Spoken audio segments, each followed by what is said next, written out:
আসসালামু আলাইকুম বন্ধুরা, সবাই কেমন আছেন? আশা করি সবাই অনেক অনেক ভালো আছেন। আলহামদুলিল্লাহ, আমরা অনেক ভালো আছি। থাম্বনেল দেখার পরেই হয়তো অনেকের মনে একটা সংশয় চলে আসবে যে কি ব্যাপার, ইনি তো দেখতে দাড়ি টুপিওয়ালা মানুষ, থাইল্যান্ড নিয়ে কেন ভিডিও বানাচ্ছে, থাইল্যান্ডের কেন প্রমোশন করছে? ভাই, থাইল্যান্ড একটা দেশ, সেই হিসাবে আপনি চিন্তা করেন। নেগেটিভ বিষয়গুলোকে এক পাশে রাখেন। নেগেটিভ বিষয়গুলো আমার এই ভিডিওর মধ্যে আনার দরকার নেই।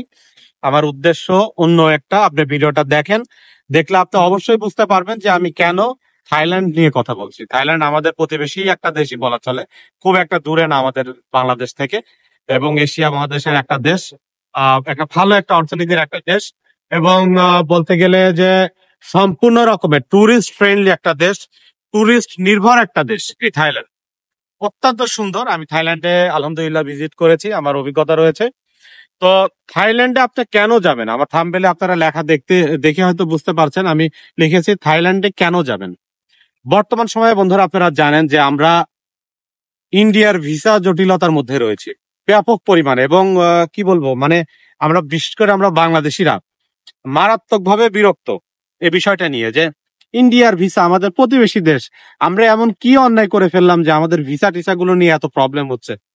আসলে ওইটা রাজনৈতিক আলোচনা, আমরা ওই অঙ্গনের মানুষ না, আমরা ওইটা নিয়ে কথা বলতেও চাই না।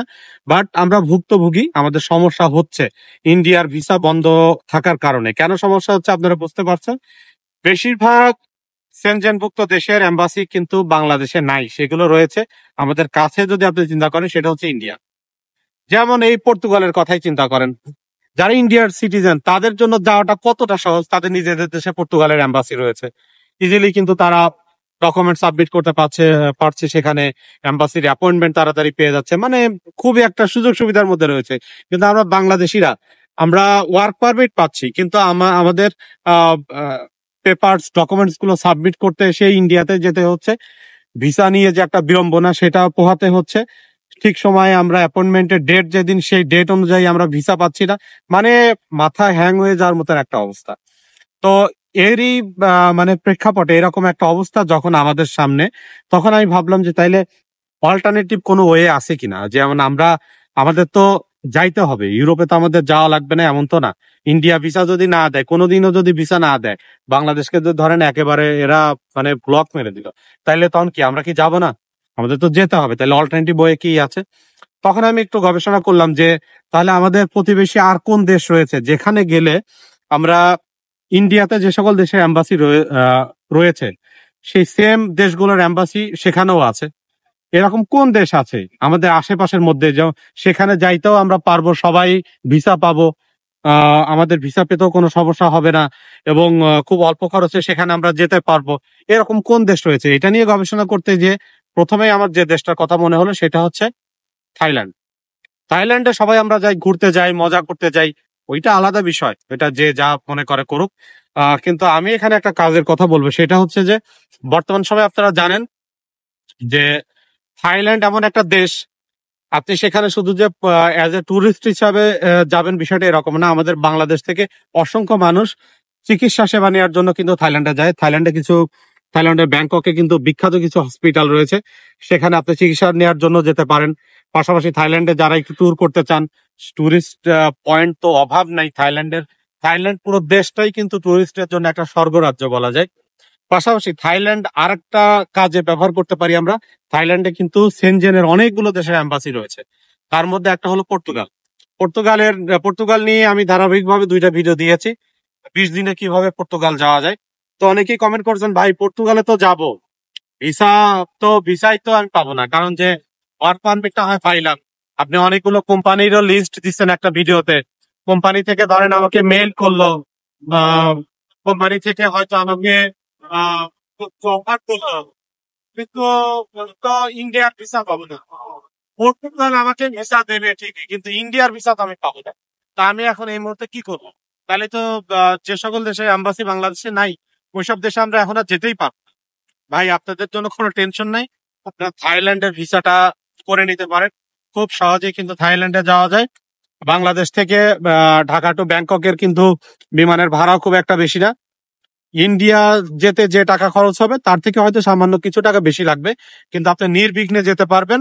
এবং থাইল্যান্ডে কিন্তু সেনজেনের অনেকগুলো দেশের এম্বাসি রয়েছে, খুব সুন্দরভাবে কিন্তু আপনার ডকুমেন্টস সেখানে আপনি সাবমিট করে আপনি কিন্তু ভিসাটা পেতে পারেন।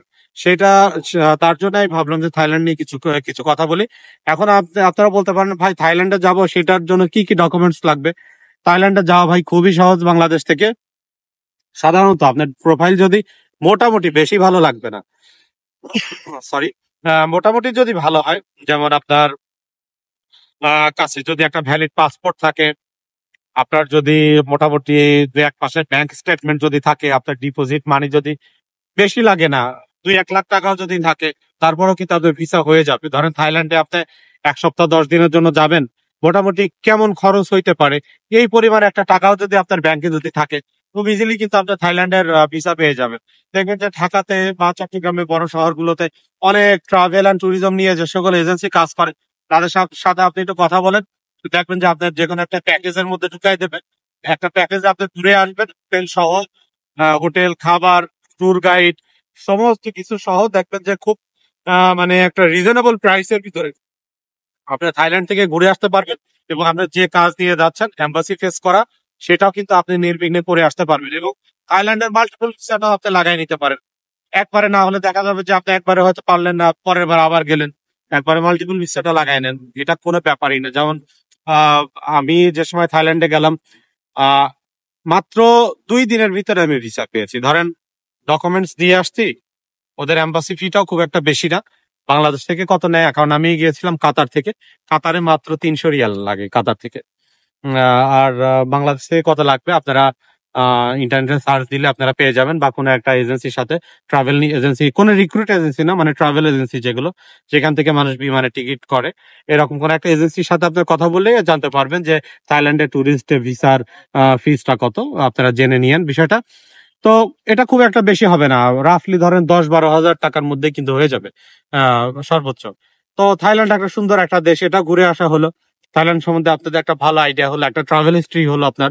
পাশাপাশি থাইল্যান্ডে যে অ্যাম্বাসির যে সুবিধাটা, সেটাও কিন্তু আপনি পেয়ে গেলেন। তো ইন্ডিয়ার বিকল্প হিসাবে আমি মনে করি থাইল্যান্ড কিন্তু খুবই ভালো হবে আপনাদের জন্য।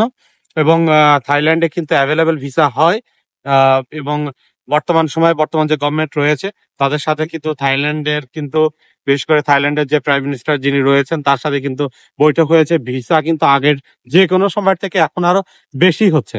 মানে ভিসা রিজেকশনের হার বলতে গেলে 1-2%, 98 থেকে 99% ভিসা হওয়ার চান্স রয়েছে আপনার।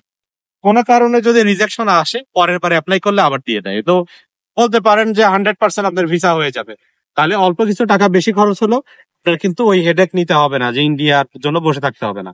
আপনি ইজিলি থাইল্যান্ডে যেতে পারবেন। থাইল্যান্ডে যে আপনি কিন্তু এম্বাসি ফেস করতে পারেন, শুধু পর্তুগাল না, আরো বেশ কিছু দেশের কিন্তু এম্বাসি সেখানে রয়েছে।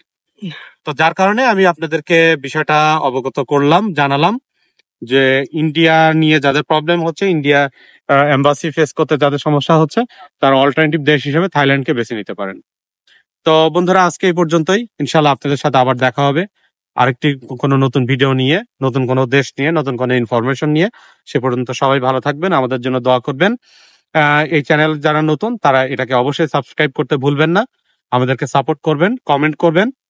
আমি আপনাদের কমেন্টে রিপ্লাই দেওয়ার ইনশাল্লাহ চেষ্টা করবো। সবাই ভালো থাকবেন। আসসালামু আলাইকুম।